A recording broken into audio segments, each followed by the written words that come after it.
بد قسمت یہ جس نے حضرت سیدنا امام حسین رضی اللہ تعالیٰ کو شہید کیا تھا نا، سر مبارک لے کر اپنے گھر میں چلا گیا، کہا کہ رات کا ٹائم ہے پھر دیکھیں گے۔ ان کی بیوی تھی نیک صالحہ طاہرہ مطہرہ، ایسی صالحہ تھی، کہا کہ کس کا سر ہے؟ تو وہ کہنے لگا یہ یزید کا دشمن تھا، اس کا سر میں کاٹ کر لے کے آیا۔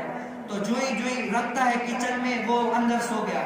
رات کا ٹائم ہوتا ہے تو کچن میں کیا ہوتا ہے؟ نور کی شعائیں بلند ہوتی ہے، نور کی شعائیں بلند ہوتی ہے۔ جیسے ہی ان کی بیوی دیکھتی ہے کہ آخر ماجرا کیا ہے، وہ دیکھتی ہے کہ کئی ساری عورتیں آئی ہیں، اس جو سر کٹا ہوا ہے اس کو چوم رہی ہے۔ کیا ہو رہی ہے؟ چوم رہی ہے، اس کو گلے لگا رہی ہے، اس کو جو ہے نا اپنے سینے سے لگا کر ٹھنڈک محسوس کر رہی ہے۔ پھر جا کر وہ جو یزید کی بیوی تھی دیکھتی ہے کہ یہ حسین، یہ سر کسی عام آدمی کا نہیں ہے، یہ تو حضرت سیدنا امام حسین کا سر ہے۔ کیا ہوتی ہے؟ امام حسین کا۔ پھر جب وہ سوتی ہے تو ان کی قسمت جاگ اٹھتی ہے، کہتی ہے یہ جو آئی تھی روشنی تھی کن کی تھی؟ کہتی ہیں کہ یہ کوئی عام آدمی نہیں، یہ کون تھی؟ حضرت سیدنا فاطمہ الزہرا رضی اللہ تعالیٰ۔ آج اگر بچے کو کوئی تھوڑی سی بھی ٹھوکر لگ جائے نا، اس ماں سے پوچھئے گا کہ بچے کو تکلیف میں دیکھ کر ماں کو کتنی تکلیف ہوتی ہے۔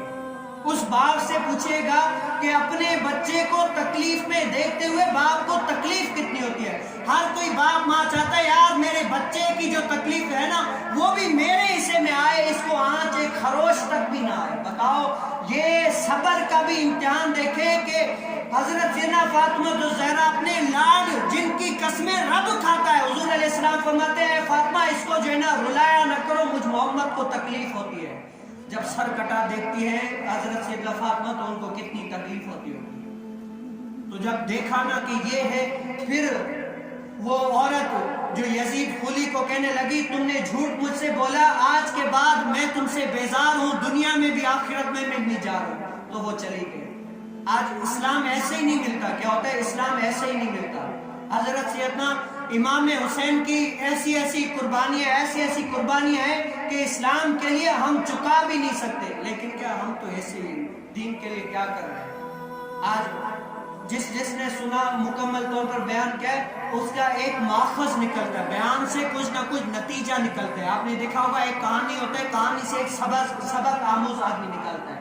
تو حضرت سیدنا امام حسین کی سیرت سے بھی ہمیں ایک سبق ملتا ہے۔ کیا ملتا ہے؟ ایک سبق ملتا ہے، ایک پیغام ملتا ہے کہ اے آدمیوں، صرف جو ہے نا اللہ رسول کے ساتھ ایسے ہی نہیں کہ فارغ ہو گئے تو نماز بھی پڑھ لی، کام نہیں ہے، یعنی کوئی فارغ ہے تو نماز پڑھ لی، کام ہے تو نماز بھی نہیں پڑھ لی۔ اے صرف جمعے کے دن آ کر نماز پڑھنے والوں، یہ امام حسین کی محبت نہیں ہے، یہ امام حسین کے طرز عمل پر چلنا نہیں ہے، یہ امام حسین سے جو وفا کا ہم کہہ رہے ہیں کہ ہم عاشق ہیں، یہ ایسے ہی عاشق نہیں ہے۔ یہ ہم سے جو سبق حاصل ہو رہا ہے نا، حضرت سیدنا امام حسین فرماتے ہیں کہ اگر میں نے تینوں تلواروں کے بیچ میں بھی نماز ادا کی ہے تو تمہیں تھوڑی بہت تکلیف آئے، پھر بھی تمہیں مسجد میں آ کر نماز پڑھنی ہے۔ کیا نہیں ہے؟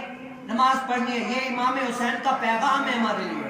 کیا ہے؟ تھوڑی بہت تکلیفیں آ جائیں، رنجشیں آ جائیں، یہ آ جائیں، تب بھی جو ہے نا ہمیں آ کر اللہ رسول کا پیغام سن کر اس پر عمل کرنا ہے۔ یہ ہے اصل جو ہے نا محب حسین، یہ ہے۔ ایسے ہی نہیں ہے، کہلانے والے تو بہت ہیں، کہلانے والے بہت ہیں، لیکن اصل ہوتا ہے جب آ کر کوئی دکھائے کہ یار یہی ہے، امام حسین سے محبت یہ ہے۔